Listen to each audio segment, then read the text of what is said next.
Hi, I'm Tom Laux, Communications Director for the City of Marshfield. Thanks for watching us on Marshfield Media Access Channel 991 and at times 989 and 990.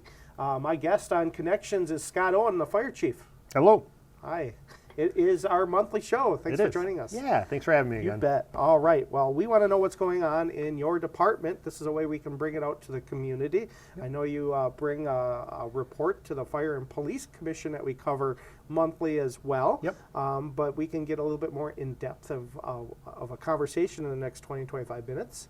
And I'm going to lead right off to anything that you want to bring up that might be of importance, and then I'll ask some questions. Oh boy. I put him right on the spot. Yeah, that you did. Yep. We've got a lot going on right now. Vacations are in full swing, so sometimes getting staff in is a little difficult. But we do what we can with what we have. A lot of things happening in the station. Our new ambulance is here. It's up getting the graphics package done right now up in Stratford.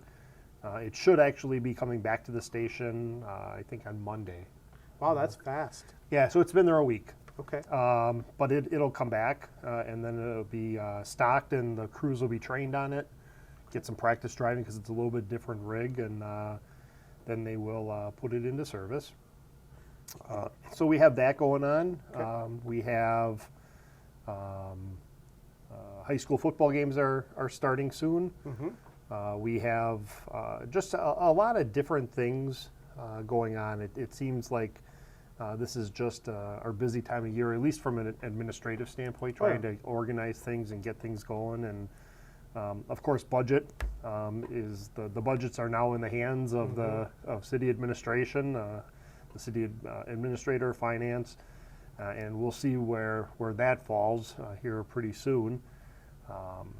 But other than that, just little things. You bet. So let's talk about that ambulance a little bit, why you guys needed it, and a little bit about the rig, maybe differences than what you have. And then if we can kind of go through those, and maybe if you have some pictures, they'll be going over our chat here for a few minutes. If you could send me one or two, that'd be great. Yeah, so the new ambulance coming in is a Braun.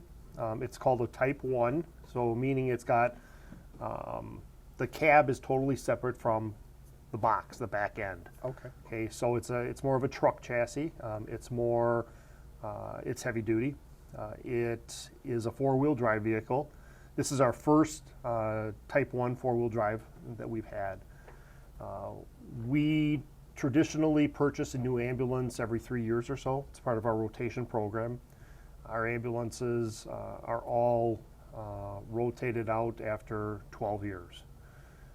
So now the difference between what we've done in the past and what we did this year is we're retaining our trade-in ambulance, our oldest, and we are adding this ambulance to be the fifth ambulance to the fleet.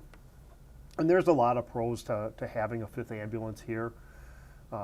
When we have multiple calls, this past year, it's been crazy, the number of times that all four ambulances have been out. It's more in the past year and a half than in my entire career. And if we run out of ambulances, then we go in an engine or a station car and do what we can until an ambulance frees up or until we can get Stratford or Spencer or Pittsville or someone in to transfer for us. The other side of keeping an extra ambulance is in the event one goes into the shop for maintenance, we have that backup. We still have our ambulances ready to go. So we're excited about it. The graphics package is going to be a little bit different than what is currently. It's one minor modification, but it'll be a big change. But it's a pretty exciting piece of equipment. Crews are very excited. Okay. And they when they drove it back from Ohio, they said it drives really nice. It turns it turns great. The turning radius is is very, very good. But we can imagine sitting in the back on the cot. It's going to be like a truck ride, but Right. you know, they're not designed really for comfort. No, and you know, you're not. Will it be used for transport or more in town? It's going to be the primary rig. So if it's a 911 call or if it's an intercept, that's the rig that will be responding. Okay, so it'll be your number one Yep, rig. that's our first rig. Okay. Yep. So, I would just mention transport. Is that something your department does? Do you have to sometimes transport down to Madison? Yep, we do interfacility transports for Marshfield Medical Center, Marshfield Clinic. You know, if we can get staff to cover it, we'll take transfers. If we can't, we turn them down. You know, our primary mission is to protect the citizens that we serve and our 13 townships and villages that we have contracts with. And so if it comes to the point where we can't get staffing or staffing is low and we're going to pull from the on-duty crew to go, more than likely it's not going to happen if it's a long-distance transfer. Because we don't want to take away from protecting the citizens and serving them. Because you guys go to traffic scenes and crashes. Yep, you know, and with gotta be all of our personnel cross-trained, we have 2 people that are assigned onto the first ambulance every day, and the other ambulances are staffed by those that are riding the fire rigs. So if we start taking 2 off of, take the first ambulance out on a long-distance transfer, dropping us down to maybe 6 for the day. If an ambulance goes off, we're pulling off 2 from an engine, going onto that ambulance. Now our engine responses are decreased in the event of a fire, and it's not a good scenario. So we try to use off-duty staff as much as we can, Okay. and if we're not available, we're simply not available. But generally, some of it's planned. A lot of it is. Yeah, so a lot of it is. that definitely helps. Yes. So when buying an ambulance, it might be different than a police squad or cruiser, however they call it. I don't know if they look into having the biggest engine. Are you guys different than the police, that you have to race to a scene, that you need this high-powered engine? I don't know if you do or not, but you know, sometimes I'm curious if that's Yeah, you know, needed. the police have the Interceptor Yeah. for like the Fords, the Interceptor in theirs. Ours aren't that, but ours are. This new one that we're getting is a Ford F550, so it's a heavy duty. We carry a lot of equipment, so speed is important, as well as being able to carry the jaws of life, to carry all of our medical equipment, supplies, and the ones we have, excuse me, that we currently have that aren't the 550s or the 450s, they struggle because there is so much equipment that we carry, and every year we're adding more and more and more because of new technology, new standards, incidents that happen across the country that we want to prevent. So it can be a challenge, but yeah, we spec out our ambulance. We tell them what we want in the box, where cabinets are to be, where everything is, and they build it from scratch.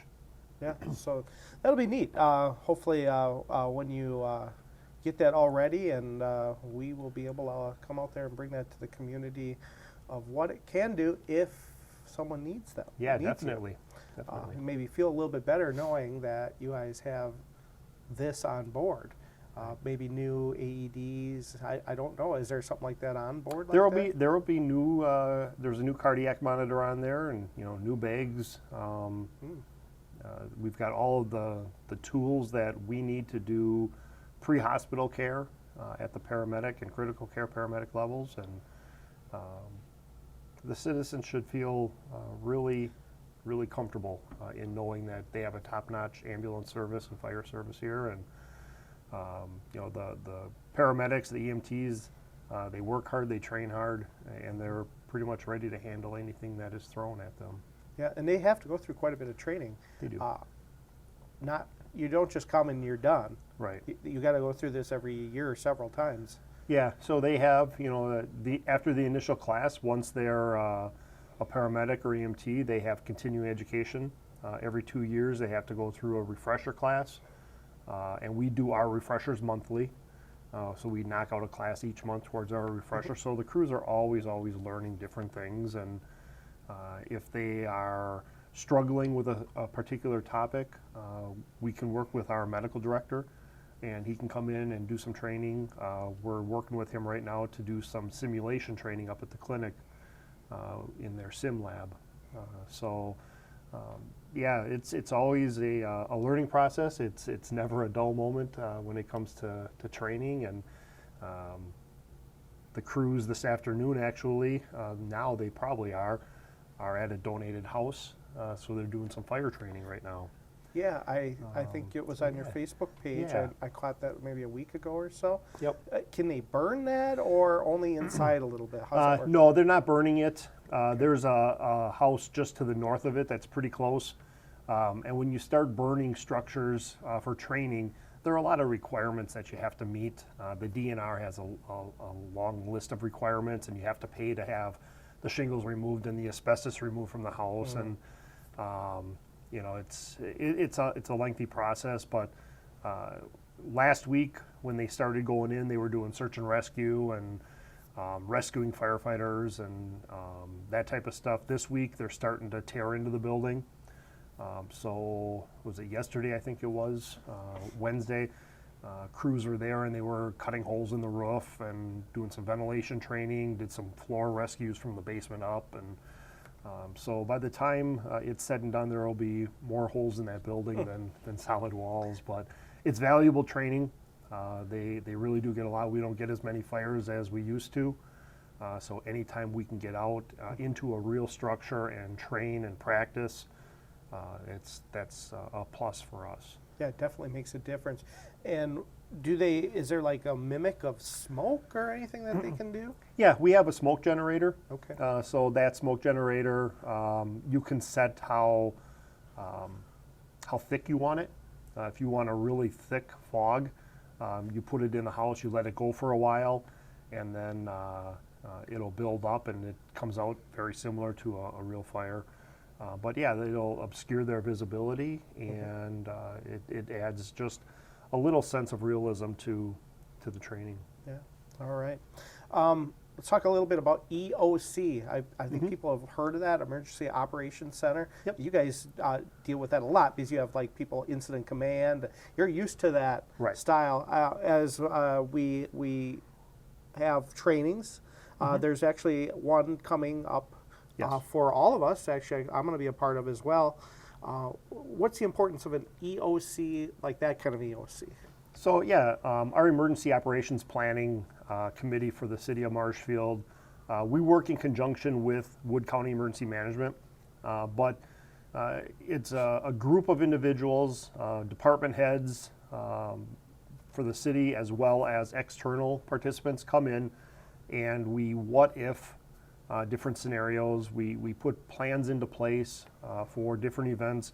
The fair has its own incident action plan. So if something were to happen at the fair, we have this plan available, and we know basically what to do. Of course, you always throw you a curve ball and stuff, but the purpose of the Emergency Operations Planning Committee is to make sure that the city is prepared in the event of a disaster. The Emergency Operations Center, or EOC, is the hub of what happens during an emergency. So the EOC supports the field personnel. If the field personnel need dozers or refrigerated trucks or whatever, they call back to the EOC, and the EOC makes it happen. We have a training coming up. It's actually a 3-year training drill that's coming up. The first year is going to be a tabletop.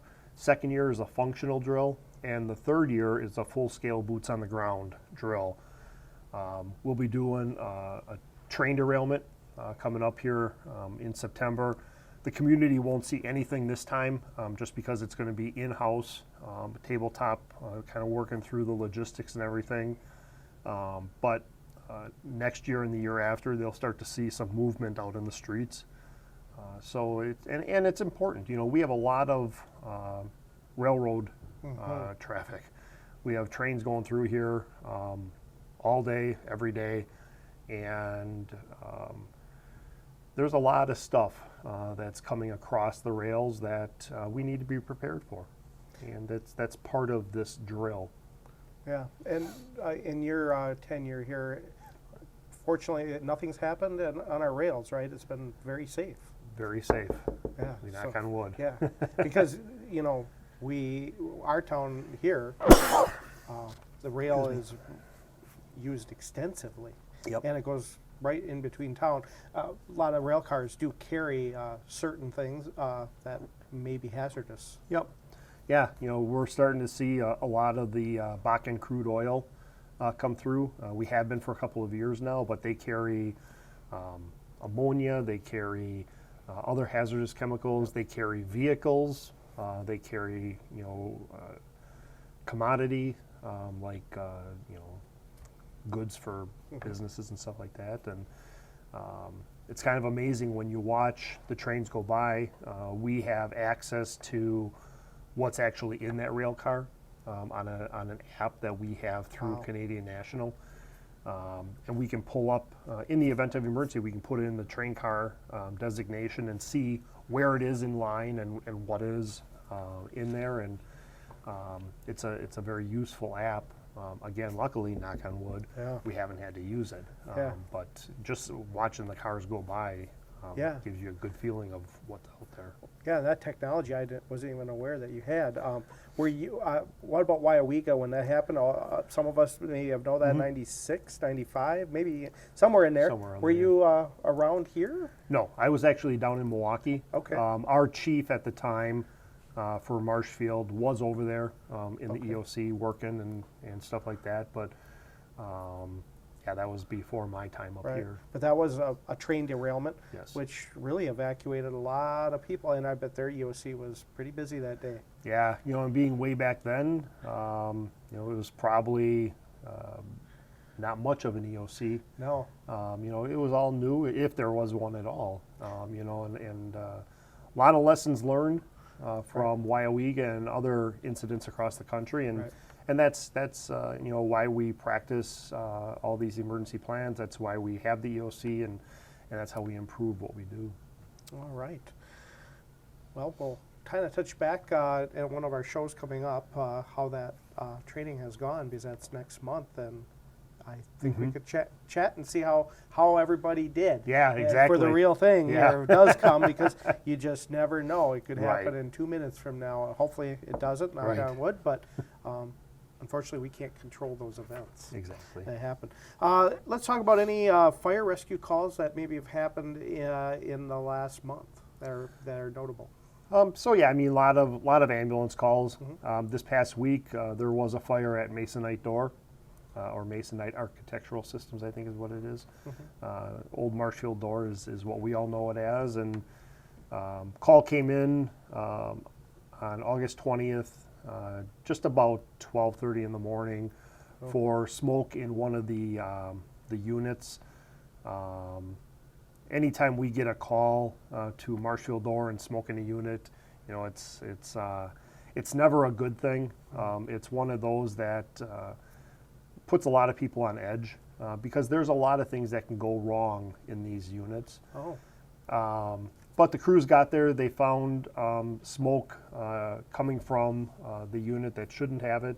Talked with Masonite Door, and they had said that there was fire up there. So the crews set up. They did a great job. They worked hard. They were on scene almost 4 hours. But going up, opening up pipes, spraying water, trying to cool it down, trying to prevent any explosions. And they did a really good job. They used just over 7,000 gallons of water. Well, it's quite a bit of water. that's a lot of water. But in these dust systems and wood systems, it's very touchy.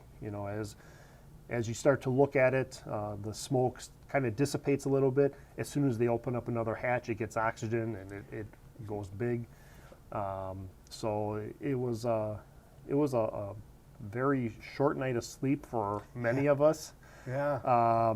But the crews did a great job. Nobody got hurt, which is the name of the game, and they were able to put the fire out, turn it back over to Masonite, and they're working on their system and trying to figure out everything that happened and what went wrong, and getting it back up and running.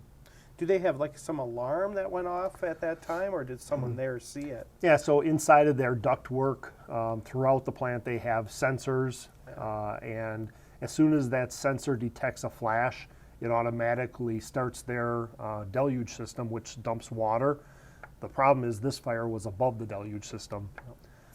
But they got the alarm. They tried to check it out where it was, because we do get quite a few false alarms there. Yeah. So they wanted to make sure, and as soon as they determined that they did have a problem, they called, and